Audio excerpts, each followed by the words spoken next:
morning, good afternoon, good evening. You're walking with Mr. Clay. I'm Mr. Clay, of course. And we're in Isaiah chapter 64.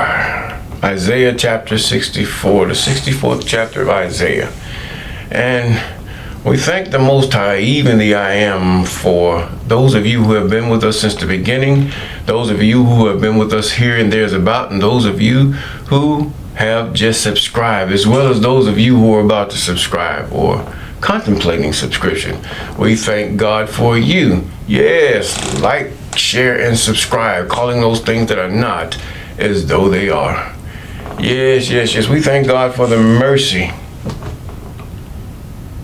The mercy that the Most High have had upon the children of Jacob throughout the 2,000 years.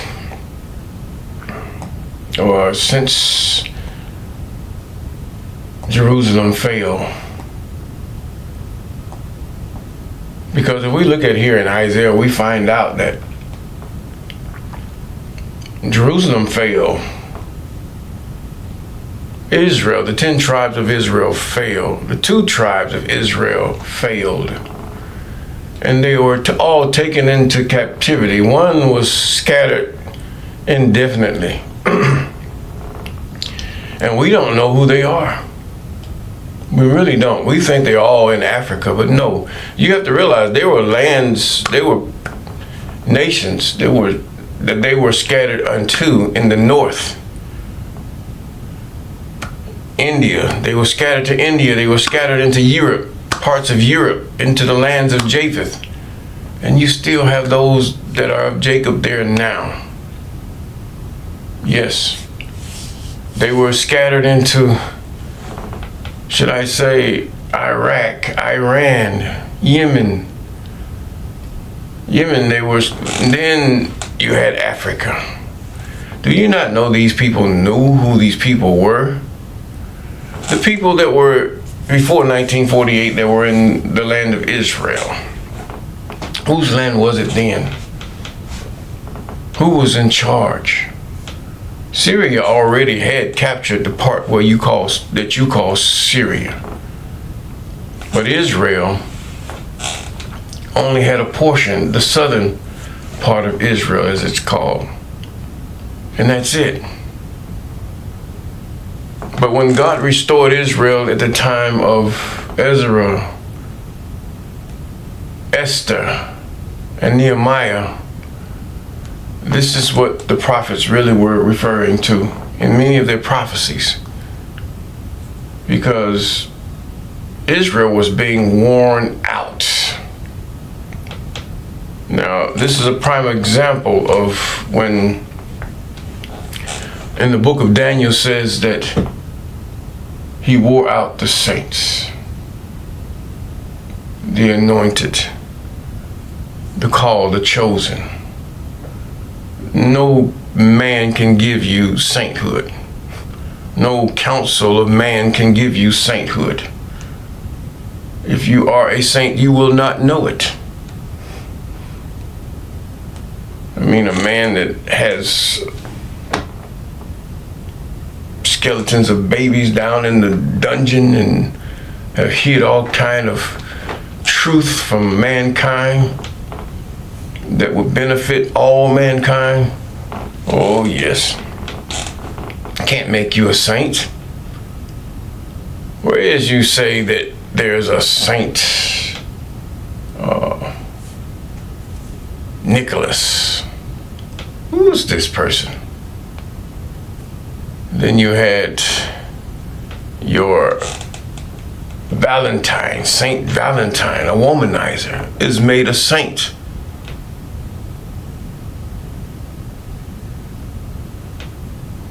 And then the one who had the island full of abominable things that he did not only to his people but others for the rich and wealthy to exact their desireful illegal pleasures upon. I'm sure they probably would make him a saint eventually. But how would they do that? You talk about them all the time. You glorify your villains. And the good you put to the side. But nevertheless, it causes a people to cry out, even here in the book of Isaiah, chapter 64. Oh, that thou wouldest rend the heavens, that thou wouldest come down, that the mountains might flow at thy presence. As when the melting fire burneth, the fire causes the waters to boil, and to make thy name known unto thine adversaries, that the nations may tremble. When thou didst terrible things which we look not for, thou camest down, and the mountains flowed down at thy presence. Isaiah, what are you talking about, brother? Seer, what are you talking about?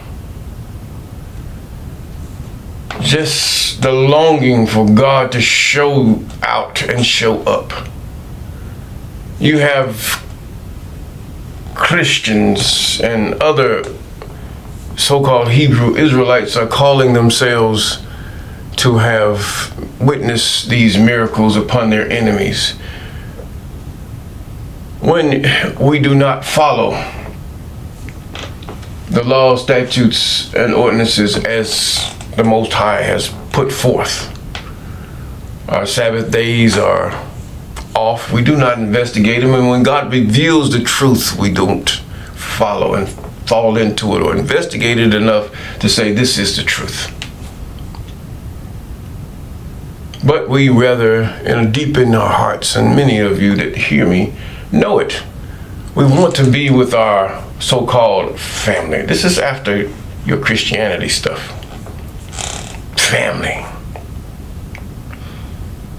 You're born as an Israelite through the seed of your father, not your mother. God doesn't go that way. Doesn't deal with DNA of a woman. Some mitochondrial stuff you talk about, whatever. No, you're born that way. A Levite is born. If you're going to be a kingdom of priests and kings, you're born into it. Not born again. This is just something they done made up. How in the world are you born again? He that is born again cannot sin. Oh, then you justify the lie that is told there to make it make sense. Oh, wow, my God. So much we have to fight. We don't have to sin. No, we do not. We can live a righteous life. The fact is that sin is a practice, according to from the book of Enoch all the way to Malachi. It's a practice. It's a condition of the heart to where we do these things. We don't do them every day, no, but they're a condition of the heart, a sinful heart. That's why even the psalmist says, create in me a clean heart, renew in me a right spirit. In other words, I want to be to the point where I abhor these things. I don't want these things. I don't want them. I don't want being born in sin. These things were impressed in my heart, is what we're saying. Being born in those who transgress the law, statutes, commandments of the Most High, they are impressed into a newborn baby. You see it even today on television. You see it in your mother, your father. You see it in your surrounding friends who have been impressed the same way. You see it, you saw it with Eve. Read the story of Eve again. She had to see it. She had to desire it. And she had to make it so that it would make her accept it and validate it. This is the way of religion, the way of the world. But God is law. God is a government. Not only law that is just by the letter, but law of the heart. To let this law dwell in your heart richly.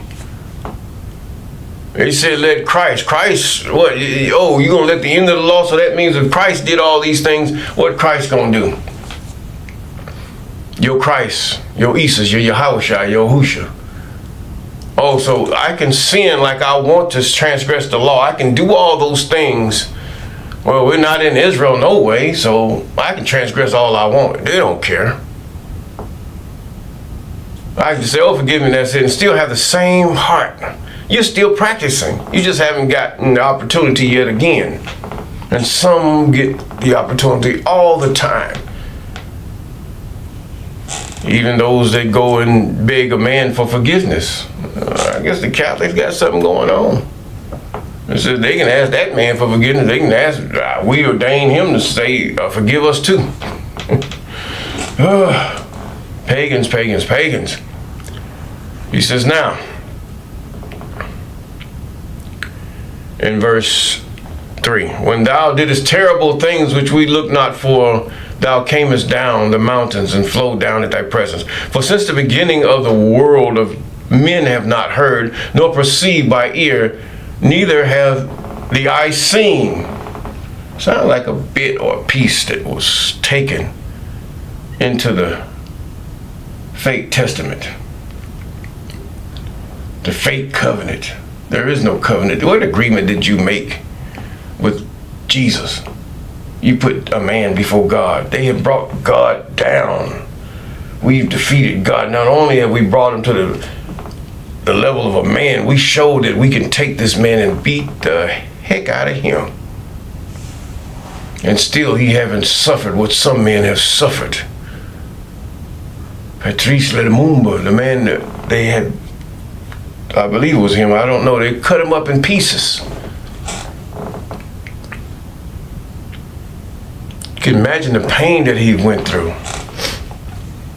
You can imagine the pain, the agony, the cutting of his flesh, his bone. I don't think it was Patrice Lumumba, but they have tormented him also. The same thing with a certain African man. I can't recall his name, but it is said that he lived through a lot of the torture that the Caucasians put upon him, using certain Africans as proxy and then doing it themselves. It's amazing when you can just forget all the thousands of people that are around you for your own selfish reason. For your own selfish pleasure. To enrich your own selfish self.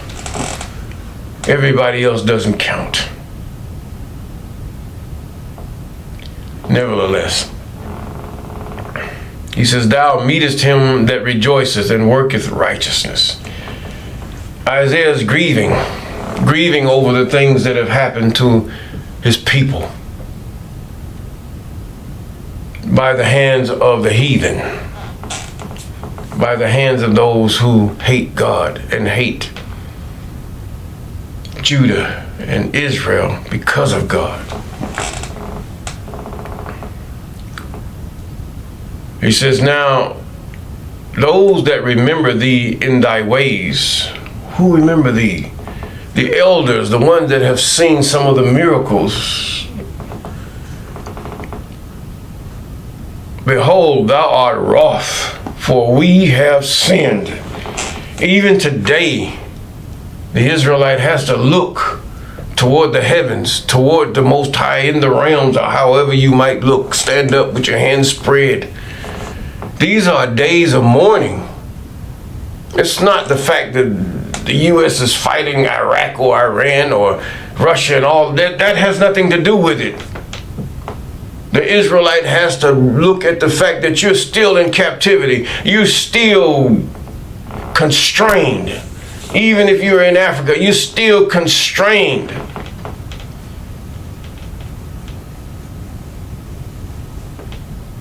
You cannot, your Levitical priesthood is, the memory is wiped clean.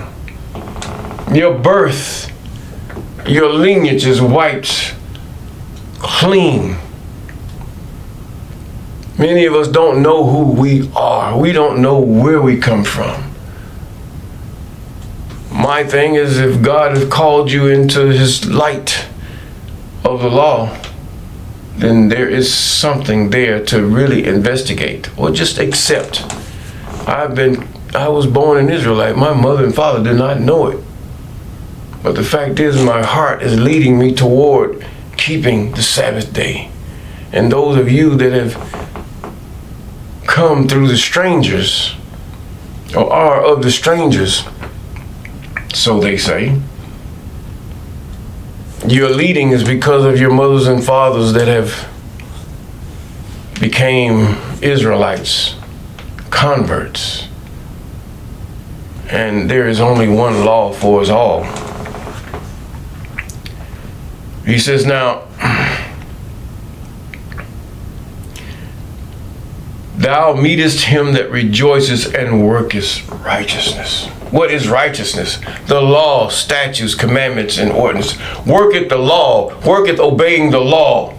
And then your Paul comes back with a counter psychology. It's by faith and not by works.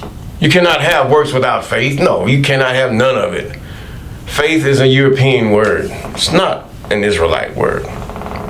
No, it's not. But the fact is, we have to take it for what it is and use it and try to make it make sense according to the definitions of Israel. Now he goes on to say, now, God will meet you. The I am will meet you that rejoices. David rejoiced in the law. This is why we have to condition our hearts in the law. The law should make us happy. Even if it means that we, eye for an eye, a tooth for a tooth. The Islamists got it right when they subdued their enemies. They say, Allahu Akbar. God is the greatest, giving us victory over our enemies. This is the way we should be rejoicing. When God gives us victory over our enemies, we don't rejoice that our enemies are subdued. We rejoice because God have gotten the victory. Your enemies are led by another spirit, period. Now, he goes again. He says, now,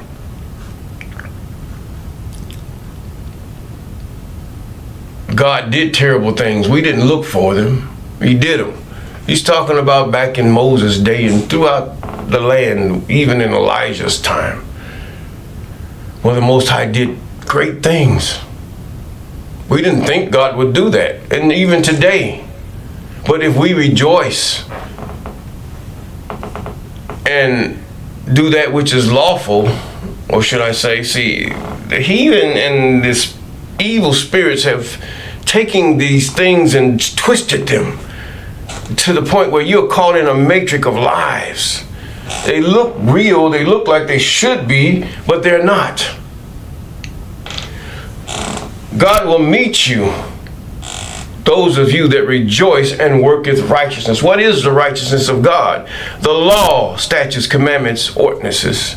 Thou shalt not commit adultery. Thou shalt not steal. Thou shalt honor thy mothers and fathers. Thou shalt not covet, desire thy neighbor's things. If you want something like your neighbor's, you go buy it yourself or buy it from your neighbor. Because when the covet, this part tends toward all the rest. When we desire things of our neighbors, we want to do it illegally, we will commit adultery with our neighbor's wife. We will set him or her up and lure them.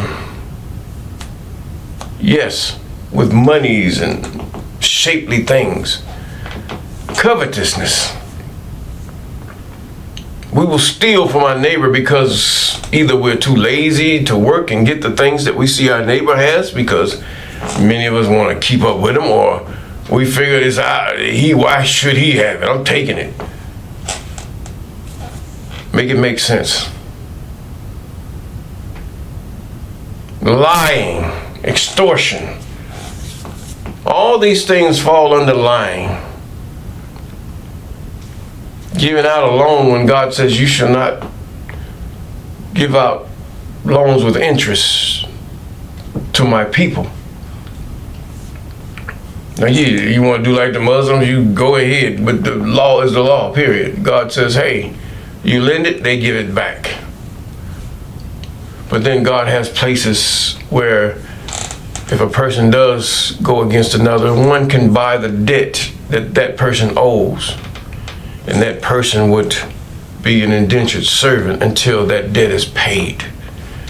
Israel didn't have no prisons. For what? They had a system where a man can still be like a man and a woman can be like a woman. But if they sinned, if they caused another to lose, then they had to pay the price, whether it was by death or by servitude. Those were the two prerequisites. And then you still had to sacrifice unto the Most High. And according to the condition of your heart, your sacrifice was accepted. And the Levites were close enough to the Most High to know whether your sacrifice is accepted or not. And your heart is made manifest through your sacrifice. Now, let's continue. He says, now, meet is him that rejoices. I like that saying, though, and that worketh righteousness, the law. Those that remember thee in thy ways. Remember thee in thy ways. The law, statutes, commandments, and ordinances are the ways of the Most High. How dark can that get? You go the way of a man, all the righteousness is in him. He fulfilled the law, so we ain't got to fulfill it. We can do what we want to do. Fool. And I was a fool too to believe such a thing. Behold, thou art wroth, for we have sinned. In those is continuance, and we shall be saved. In who? In those that rejoices and worketh righteousness. And they continued in it, and we shall be saved. But we are as an unclean thing, and our righteousness are as filthy rags. Oh, righteousness is fixed. Yeah, your righteousness, what seemeth right to you, in that you would take the sin of one man and the beating of one man and the so-called righteousness of one man, and now you don't have to do nothing. God is foolish, is what you're saying.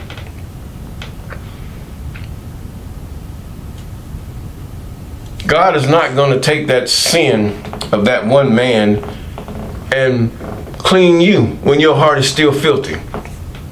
This is the way of the heathen. What way of the heathen? They hung you, burned you, boiled you in oil, caused all kind of evil upon you. Excuse me. And now you say, oh, your Isus or your Yahawashah, your Hushas, your Muhammad, or whatever you call yourself, it's not right. You're in sin. You are an idolater. You have put one before the I am, according to the first law that was delivered unto the Israelites. Yes, you did. It's not complicated. No, it's not complicated at all. It's right there before you. The Most High took the heathen by the nose and made them copy this stuff, used their religiousness, and now here you have it. You have the law where you can get back to the Most High the way it's supposed to be. Most High will do the rest. The sons of Levi will be cleansed. You will have a sacrifice. There is no sacrifice of no man. That's God being sadistic. God is not going to do that when he have established from the beginning what he has done. He took and killed an animal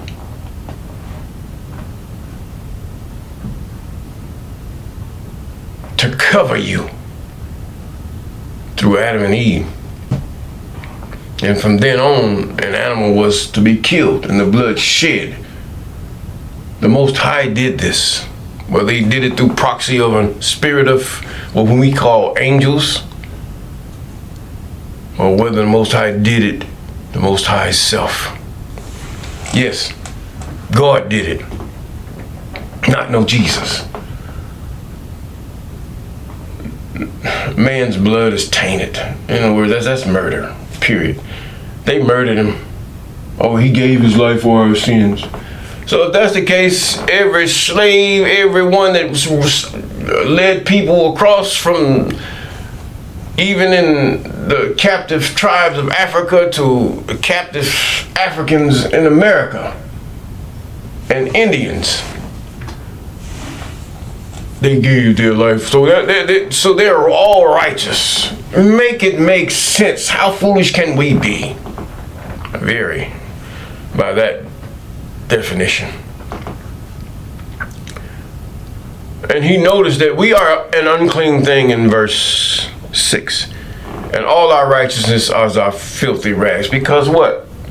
It's not that all our righteousness are filthy rags, because if our righteousness is the righteousness of God, then it is clean before the Most High. But when we deviate from the law, statutes, commandments, and ordinances of the Most High, then we have established our own righteousness, our own laws, our own bylaws, our own ways, our own Sabbath, our own New Year's, our own everything, when God has already clearly defined it. We despise the Most High when we despise the law, because it's not like we want it.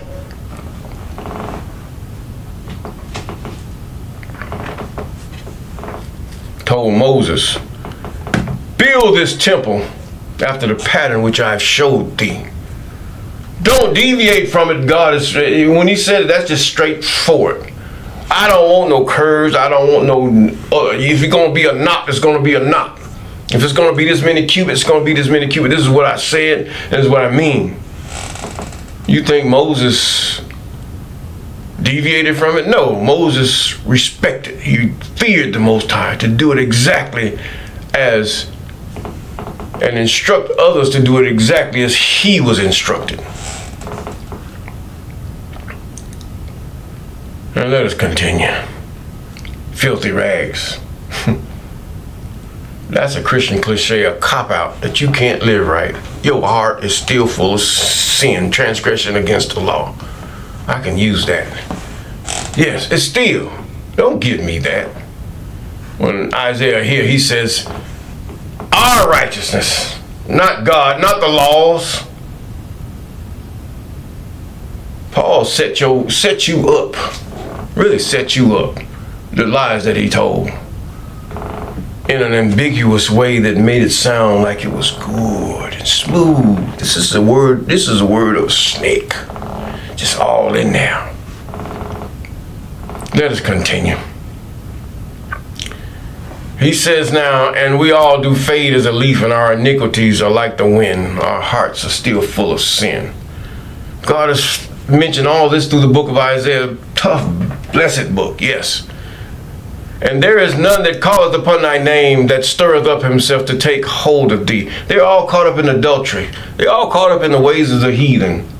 For thou hast hid thy face from us and have consumed us because of our iniquity, because of your own righteousness. Even in the United States, South America, Africa, and the scattered tribes, you have gone the way of the Hamite, the Japhite, the Shemites that were not chosen. Yes, not all of Jacob's children are black, but all of them are black. Not all Shem's children are white. Japheth and all the rest of them, they're black, yeah.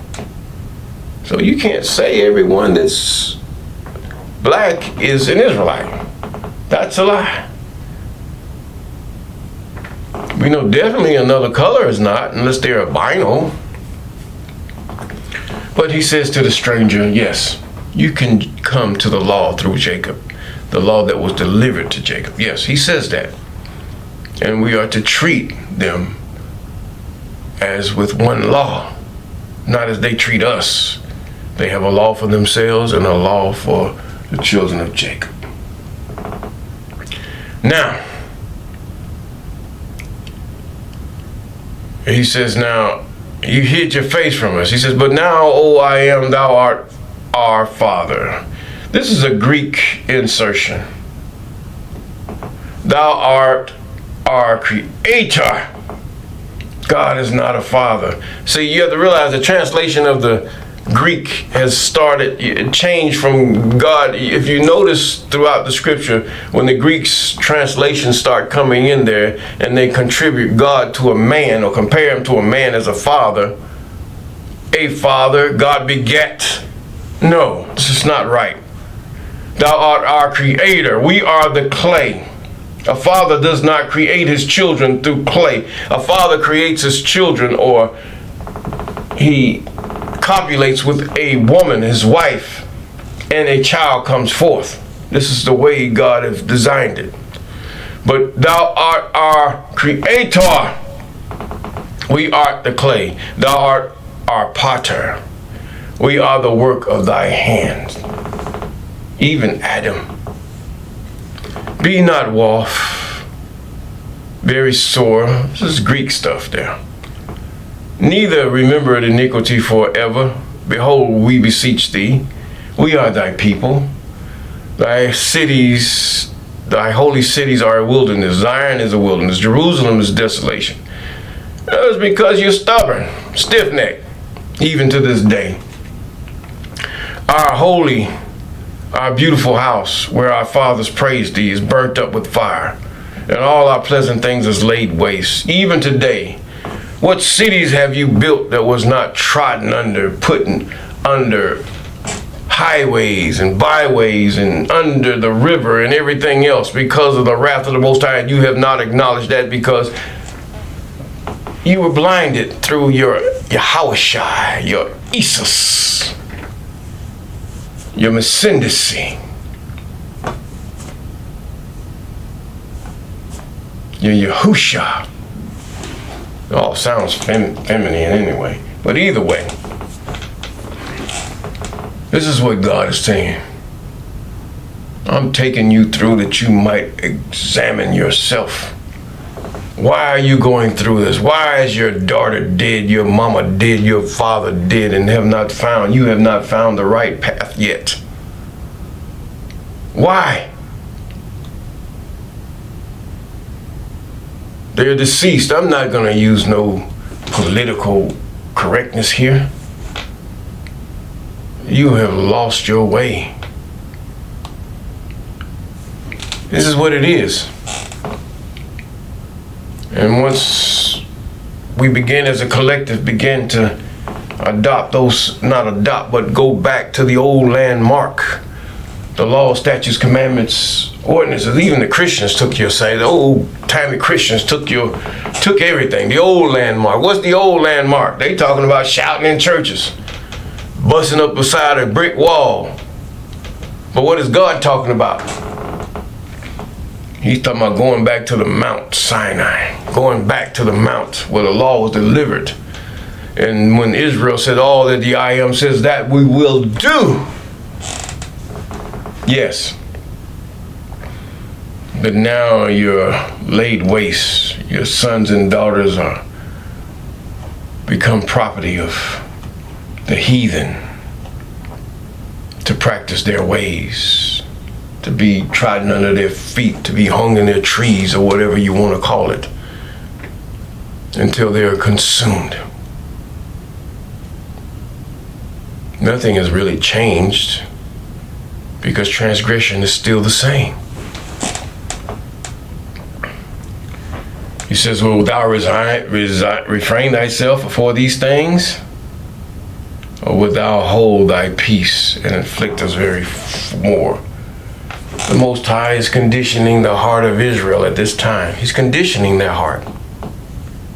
Yes, the Most High is conditioning their heart to the point where they got to the point of Esther. And then they started rejoicing when they heard the law in the book of Ezra and Nehemiah. They wept when they heard the law. That's where God is trying to get you, Israel, Jacob, to the point where you're so sorry that you just change. There's nothing in your way. Doesn't matter, life or death or nothing. You're changed. Not born again. That's the lie that was allowed because of the book, what God had said in the book of Deuteronomy chapter 28.